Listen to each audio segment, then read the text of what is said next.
Ya, Ketua Umum PSSI Erick Thohir terlihat memberikan kode bahwa kontrak pelatih asal Korea Selatan Shin Tae-yong diperpanjang. Hal itu didasari rentetan hasil positif bersama timnas Indonesia.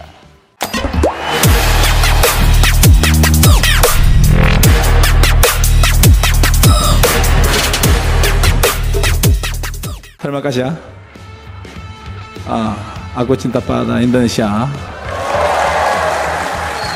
제가 인도네시아 축구 발전을 위해서 더 노력. Shin Tae-yong pamer KTP Indonesia setelah resmi latih timnas U23 untuk KFF 2025. Shin Tae-yong, ya, STY ini berterima kasih kepada pihak Federasi Sepak Bola Indonesia (PSSI), kepada masyarakat Indonesia yang sudah mendukung tim nasional, juga sudah mendukung dirinya. Simbol komitmen dan cinta untuk Garuda Muda. Jakarta. Suasana di lapangan A Kompleks Gelora Bung Karno sore itu mendadak riuh ketika sosok yang sangat dikenal oleh publik sepak bola Indonesia melangkah dengan mantap ke tengah lapangan. Ia adalah Shin Tae-yong, pelatih asal Korea Selatan yang telah menjadi ikon penting kebangkitan sepak bola nasional.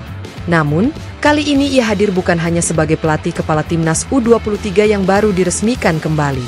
Ia membawa sebuah kejutan besar yang langsung menyita perhatian para jurnalis dan penggemar. Sebuah kartu tanda penduduk, KTP, Republik Indonesia. Shin memamerkan KTP barunya di hadapan awak media, dalam sebuah momen yang bukan sekadar simbol administratif, tetapi pernyataan emosional dan penuh makna tentang komitmennya terhadap sepak bola Indonesia. Dalam sekejap, media sosial dibanjiri komentar haru dan bangga dari netizen. "Saya bukan orang luar lagi. Saya sekarang bagian dari Indonesia," ucap Shin dengan senyum bangga. Kembali tangani timnas U23 jelang AFF 2025. Pengumuman bahwa Shin Tae-yong kembali dipercaya memimpin timnas U23 untuk ajang AFF U23 Championship 2025 memang sudah membuat heboh beberapa hari sebelumnya. Namun kehadiran KTP itu seolah menjadi kado, tambahan dan pernyataan niat sungguh-sungguh dari pria asal Yeongdeok itu. Turnamen ini akan digelar di Indonesia, dan Shin diproyeksikan memimpin tim muda Garuda sebagai bagian dari strategi jangka panjang menuju SEA Games dan kualifikasi Piala Asia U23 2026. Ketua Umum PSSI, Erick Thohir, menyambut antusias kembalinya Shin di level usia muda. Shin Tae-yong sudah membuktikan kapasitas dan dedikasinya. Apa yang ia tunjukkan hari ini bukan hanya soal legalitas, tapi semangat untuk tumbuh bersama Indonesia, ujarnya. Sebuah tanda ikatan mendalam. Tindakan Shin memperlihatkan KTP Indonesia bukan sekadar aksi simbolis. Di hadapan para pemain muda yang ia pimpin, ia menyampaikan pesan mendalam. "Saya ingin kalian tahu, saya bukan hanya pelatih kalian. Saya bagian dari kalian sekarang. Kita sama-sama WNI, dan saya ingin sukses kalian juga menjadi kebanggaan saya sebagai sesama anak bangsa." Momen ini mengundang tepuk tangan dan bahkan beberapa pemain tampak emosional. Bagi banyak orang, hal ini menghapus sekat antara pelatih asing dan pemain lokal. Shin bukan hanya melatih dari luar, tapi kini ia benar-benar berjuang dari dalam sistem yang sama, dari tanah yang sama, dan untuk bendera yang sama. Persiapan serius menuju AFF U23. Dalam konferensi pers resmi, Shin juga mengumumkan 30 nama pemain yang dipanggil untuk mengikuti pemusatan latihan jelang turnamen. Mereka berasal dari berbagai klub Liga 1 dan sebagian sudah pernah merasakan atmosfer SEA Games atau Piala Asia. Yang saya lihat bukan hanya skill, tapi juga semangat belajar dan berkembang. Kita sedang membentuk generasi masa depan, bukan sekadar juara turnamen jangka pendek, jelasnya. Dari informasi yang dihimpun, Shin akan memimpin latihan intensif di Jakarta selama 2 pekan, sebelum membawa skuad terpilih ke lokasi turnamen AFF yang digelar di beberapa kota besar, termasuk Surabaya dan Jakarta. Reaksi publik, Shin bukan lagi tamu, tapi keluarga. Langkah Shin ini langsung disambut antusias di media sosial. Tagar Shin WNI dan Garuda Muda Berani mendadak trending di X, Twitter. Banyak netizen menyampaikan rasa bangga dan haru melihat seorang pelatih asing menunjukkan cinta begitu besar kepada negeri ini. Dia bahkan belum tentu dapat kontrak jangka panjang, tapi hatinya sudah Indonesia banget.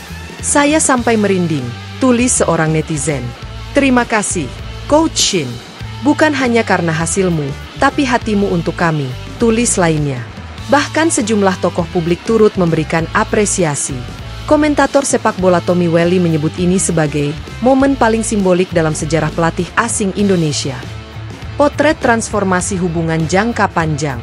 Shin Tae-yong pertama kali datang ke Indonesia pada akhir 2019 dengan misi membangun tim nasional yang kompetitif. Ia membawa filosofi disiplin tinggi, metodologi modern, dan visi jangka panjang yang awalnya sulit diterima semua pihak. Namun, perlahan Shin berhasil membawa perubahan besar. Dari membawa timnas senior ke final Piala AFF, hingga membawa U23 meraih perunggu di SEA Games, kontribusinya nyata.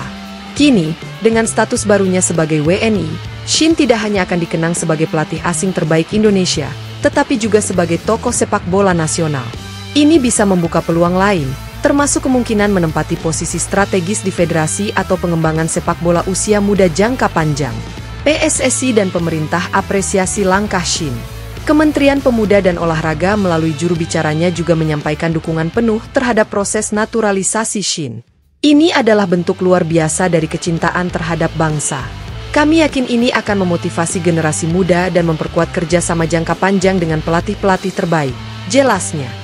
PSSI pun menegaskan bahwa Shin tetap diberikan kebebasan penuh dalam memilih pemain dan menyusun strategi, tanpa campur tangan dari pihak manapun. Kami percaya penuh pada visi beliau, ujar Wakil Ketua PSSI, Zainuddin Amali. Penutup, lebih dari sekadar sepak bola. Apa yang dilakukan Shin Tae-yong bukan sekadar taktik atau strategi lapangan hijau. Ini adalah tentang kepercayaan, identitas, dan rasa memiliki. Di tengah suasana politik olahraga yang kadang rumit dan penuh tekanan, Shin memberikan satu pesan yang begitu kuat, loyalitas bukan sekadar kata, tapi tindakan nyata. Kini, timnas U23 bukan hanya memiliki pelatih hebat, tapi juga seorang saudara baru yang siap berjuang dengan sepenuh hati. AFF U23 2025 bisa jadi menjadi panggung emas berikutnya, bukan hanya untuk trofi, tetapi untuk memperkuat ikatan antara pemain, pelatih, dan bangsa.